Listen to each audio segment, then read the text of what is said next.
Hi folks, hope you're doing well today. Today I'm going to be talking about a minority group in Europe that very few people know about. They're almost as obscure as the Aromanian minority in Europe. This minority group is the Yass people of Hungary, or the Yazigians.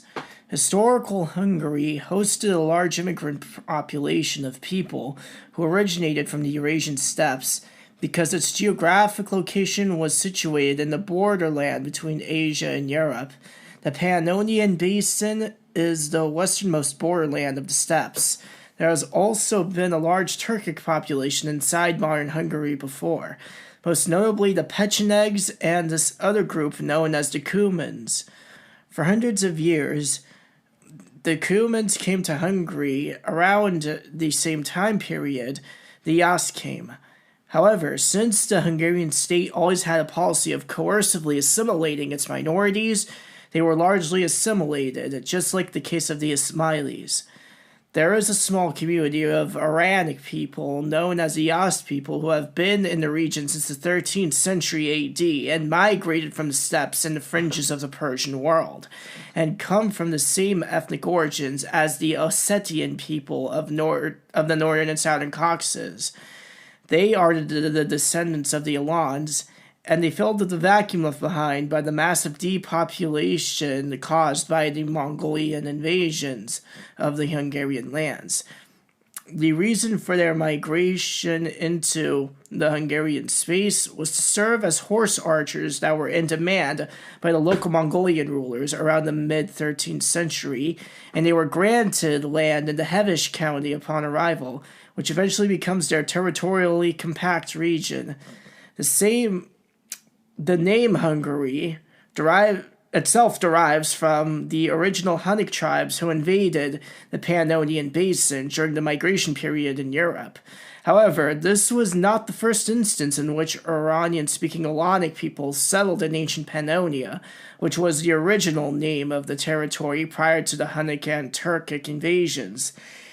They were either assimilated into the Germanic Gothic tribes or were absorbed or wiped out by Turkic Hunnic tribal confederations, most notably the Khazars. Another reason why the Yass chose to go to Hungary out of all the other places in Europe was because they were invited into the Hungarian lands by King Bela IV of the Arpad dynasty.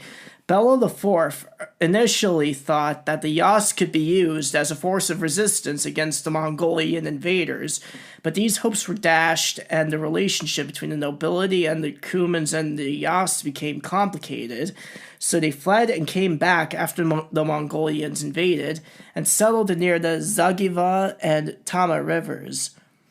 They also have a territorially compact space, meaning that they live in specific regions of the country, particularly one region called Yasszag, and one city region called Jászberény, which is only 50 kilometers away from Budapest. However, that's not to say that they don't migrate to the other major cities of Hungary and integrate there. There is also nothing really definitive about the city of Jászberény or anything that would indicate to a visitor that the locals of the town are ethnically or culturally distinct from the rest of the ethnic Magyar population, not even the phenotypic appearance of the Yass. If you visit Jászberény as a tourist, first of all, you've wasted your money and time because, aside from a church and some cultural museum, there's nothing to do or see there. And second of all, you're going to see that it looks just like any other town in Hungary.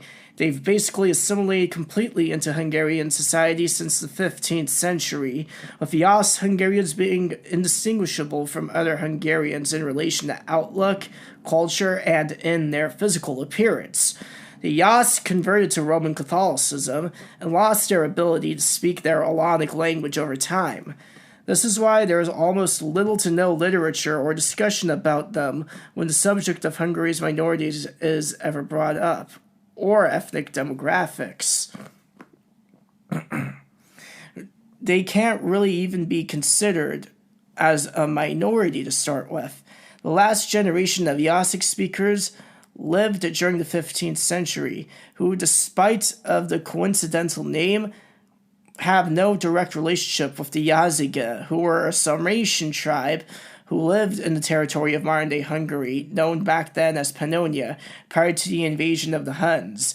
And I already told you what happened to them. They were either assimilated into the Germanic Gothic tribes or wiped out by the Turks or by the Turks and Huns.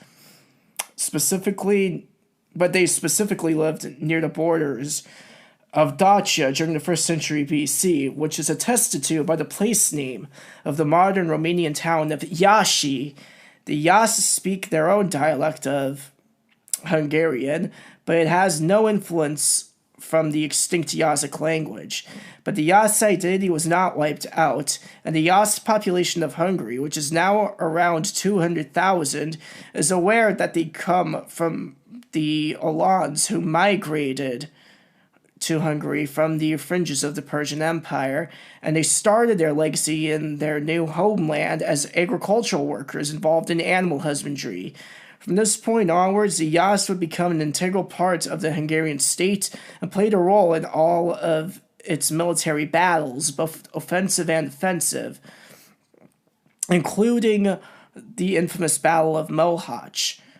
The Hungarians lost this very important battle in the 16th century, which changed the geopolitical landscape of Europe, particularly Central Europe, for almost 200 years.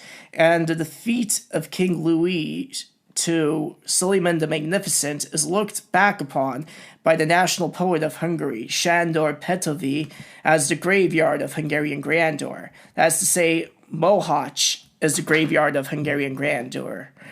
Although the Yass have partially retained some Melanic and Iranian cultural practices, such as annual festivals such as the World Gathering of the Yass and an honorary national title known as the Captain of the Yass, they have virtually no practical function in the Hungarian national landscape and are at best a facade. As both of these Iranian cultural practices have been mostly discontinued since the 18th century, when the Hungarian nobility abolished all medieval privileges that were given to the different levels of the serfdom system and society. The Yass were given their autonomy and extensive privileges by the Hungarian crown, by the Hungarian state. One of these privileges included their exclusion from the serfdom system, but they lost these privileges after the Reformation. So, the Reformations driven by the nobility and the run-up to the failed 1848 revolution, 1848-1849 revolution against the Habsburg monarchy. The leadership eventually begins to think, that is to say, the Yass leadership eventually begins to think that if they collected enough money, they could negotiate and get their medieval era privileges back. But the Habsburg Empress Maria Theresa decides to give them back their hereditary privileges in 1745, and this event becomes known as the Act of Redemption.